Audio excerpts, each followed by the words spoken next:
Cable Bahamas has always been considered the innovator. People can have confidence in Cable Bahamas as a mobile operator because of our past history. We've proven to the Bahamian community that we are in fact able to manage additional services as a telecommunications company. Customers expect the best from Cable Bahamas. The technology that we bring is revolutionary technology because we know that the Bahamian public, they deserve it, and Cable Bahamas is here to bring it to them. We are ready. Turn us on. Unemployment drops by 4%. How the new jobs figures are linked to Junkanoo Carnival. Shantytown outrage after a resident is allegedly shot and killed by police. Plus, the State Minister of Legal Affairs asked to step down from the Baha Mar court matter. We've got those stories and more coming up tonight. I'm Dana Smith, and NB12 starts right now.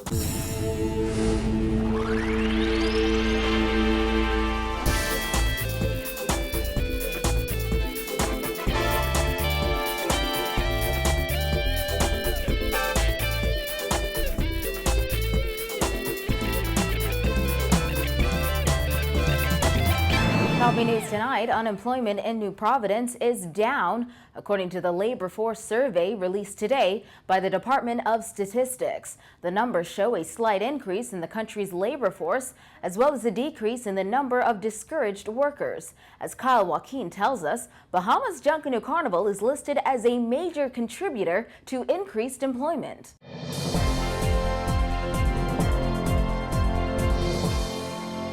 The latest labor force survey has been released, and the findings show that the unemployment rate has decreased to 12%, the lowest it has been in 3 years. The survey covered a 6-month period as well as information on the labor force as it existed during April 27th to May 3rd. It noted an increase in the number of employed persons and a decrease in the unemployment rate to 12%. According to the numbers, the total labor force rose from 174,245 jobs to 183,916.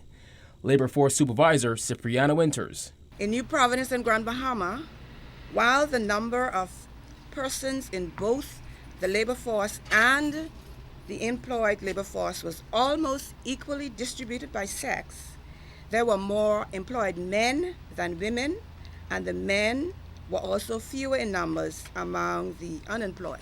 Now, also included in those numbers were those who were hired to do preparatory work for Junkanoo Carnival, as well as those who were hired to do work in preparation for the spring opening of Baha Mar. Organizers may not have seen a profit from Bahamas Junkanoo Carnival, but the 3-day event is being credited with playing a major role in decreasing unemployment. And since the carnival, there would have been many persons who would have been engaged in making costumes and doing other preparatory work. Now, we are quite aware that for some of those persons, they were second jobs, but apparently for quite a good number of them, this would have been persons who were not employed at the time. But let's take a closer look at the temporary employment in preparation for and during Junkanoo Carnival. When the Festival Commission gave its report on Junkanoo Carnival, it revealed that there were 2,750 people being paid to do Junkanoo work. 1,169 musicians, 250 involved in administrative and support work, 600 employed in Grand Bahama, and 514 in Nassau. Then there were the 725 involved with the road fever companies and the 1,200 vendors. All that adding to over 7,000 people employed during Junkanoo Carnival, despite the jobs being temporary. Organizers went nearly $4 million over budget for the event. As for those who have simply given up looking for a job, or discouraged workers as they are called, that number also decreased by 13%. And we haven't really examined the information in that much detail as yet. We are thinking that quite a few of the discouraged workers would have been persons who heard about Carnival, heard about what's happening at Baha Mar. Remember now, this was Baha Mar. At the time, they were thinking of the spring opening when they were, gathering additional staff. So we are thinking anytime there's talk about things happening, people who are discouraged decide, well, it looks like something's happening out there. Let me go out there and look as well. We also know that with Baha Mar, they had subcontracted small Bahamian countries to come and do the finishing touches like painting and cleaning carpets and that sort of thing. So there were sort of domino effect from all these activities. 23% of the labor force was made up of people ages 25 to 34.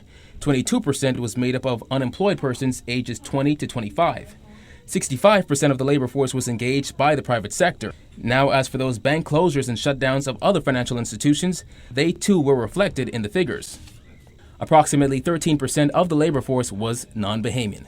Reporting for NB12, I'm Kyle Joaquin. Residents of a shantytown in Gamble Heights are outraged after police allegedly shot and killed a man at his home this morning during what has been described as a violent struggle. Monique Toot has the details. Residents of this shantytown near Gamble Heights clashed with police officers this morning, resulting in the windshield of this police vehicle being smashed. Assistant Commissioner of Police Stephen Dean says it all started around 6 this morning when officers had a violent struggle with a suspect who was eventually fatally shot.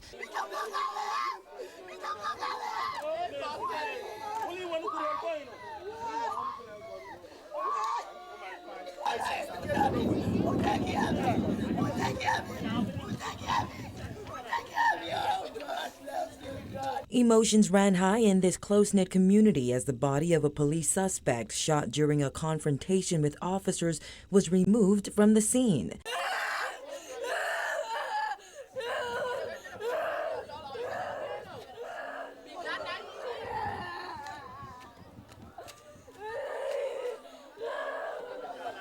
Dean says officers visited the man's home deep in a shantytown after receiving numerous complaints. A confrontation ensued, resulted in the suspect being shot to the upper thigh area. As a result, the suspect succumbed to his injuries. We are in the preliminary stage of our investigations. And so we have a number of persons here, our detectives and everybody on the scene investigating this matter. The coroner visited the scene as police conducted preliminary investigations. Dean did not say if the man was armed or what complaints were made against him. However, he said the situation escalated when residents became hostile and 2 police vehicles were damaged. We had a hostile residence after the shooting, resulted in a stone being thrown on the police vehicle. So we are actively investigating that piece of the puzzle right now. Has anyone been arrested or taken into custody for damaging police property? Nobody has been arrested.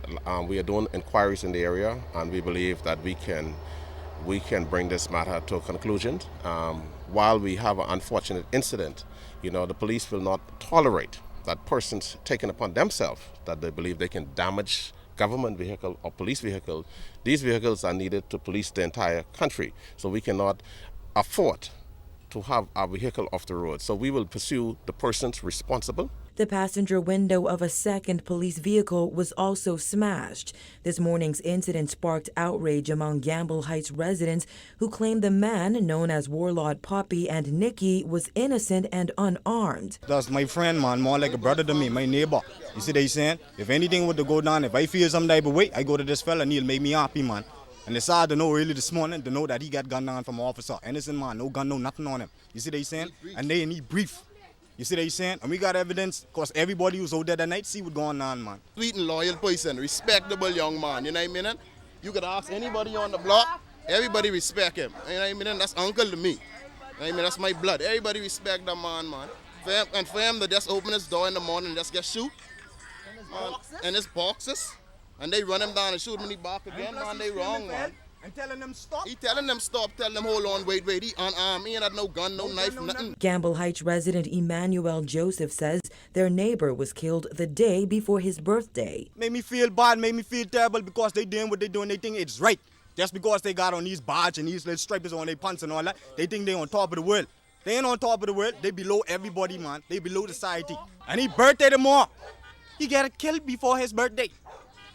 So how you think I feel? From the man. Joseph also denied claims that residents damaged 2 police vehicles. They say this incident has caused a rift between police and members of that community. I think they switch everybody against them, man. They doing wrong. They supposed to be with us. The police supposed to be our friends, but seems like they ain't our friends, man. So they against us, man. You want to shoot, then ask questions later? That don't make sense, man. A dead man don't speak. When asked to respond to residents, the Assistant Commissioner of Police said this. The police have to do their work every area. There's not a no-go zone for police in this country. The police should be able to come in every area and effectively do their job. Was the person armed? Like I'm saying, I'm still, the details of what happened, after the investigations have unfolded, we'll be able to tell you more. After police left the area, a blue wooden structure said to belong to the suspect was set on fire and quickly became engulfed in flames. A fire truck was seen racing to the Gambles Heights area minutes later. Reporting for NB12, I'm Vonig Toot. 2 men are in serious condition in hospital tonight after being shot in separate overnight incidents. The first shooting incident happened around 9 p.m. on Amos Ferguson Street when a man was shot in the stomach. Assistant Commissioner Dean provided these details. A man was walking the Amos Ferguson Street area when he was approached by 2 men, and he was shot in the stomach area. He was rushed to hospital where he remains in serious condition. We do not have no motive for the shooting, neither do we have anybody in custody, but we are actively investigating that particular incident. And shortly after 10:30 a.m., a man was at a nightclub in the Fox Hill area when he was approached by someone who shot him in the shoulder, the leg, and in the lower body. It's been a busy week for police, who launched 3 new murder investigations, shot a murder suspect in Nassau Village on Thursday, and shot at a car being driven by a woman who led officers on a high-speed chase. Dean says officers are working aggressively in hopes of having a safer Bahamas. We see a spike in incidents. We sit down as professionals and we tweak our plan as the way forward. It might channel more resources in that particular area, but I can tell you we are a group of professional Bahamians, men and women, who continually every day want to see a better Bahamas, and that's why we come and work extremely hard. Prime Minister Perry Christie has asked State Minister for Legal Affairs Damian Gomez to step down as government's lead attorney on the Baha Mar court matter in a bid to prevent the appearance of collusion or cabinet involvement in the case. Gomez told NB12 today, although he doesn't think anyone believes he's biased, government just wants to be careful. Prime Minister wants to ensure that there's no perception that the government is picking on the developer or is in collusion with either the bank or the contractor. And he thought it best that we have a completely independent person who's outside of cabinet. And that, Gomez said, is why government appointed British QC Peter Knox to lead the case. Previously, Gomez had represented government during Baha Mar's application to seek recognition of its United States bankruptcy filing in the Bahamas. Baha Mar has, on more than one occasion, questioned if government is truly neutral in the matter. We asked Gomez if he felt a perception of impartiality has been given to the public. I personally don't think anyone would think that I've been biased or done anything that I shouldn't have done. But this is to be careful and to ensure that that perception doesn't arise. However, there's been questions about the Attorney General's involvement in the Baha Mar matter. Opposition leader Dr. Hubert Minnis called on Allison Maynard Gibson to resign or be removed from her post, citing a conflict of interest, noting her husband and daughters have an interest in the resort. Gomez said the F&M's accusations have no merit, explaining Maynard Gibson herself has no interest, and the company in question has been around for quite some time. I know for a fact that their business has leased stores in Atlantis, at Alukaya, and on the Cable Beach Strip when Mr. Ruffin was the owner of the hotels. So that this is nothing that would cause or ought to cause any concern by anybody.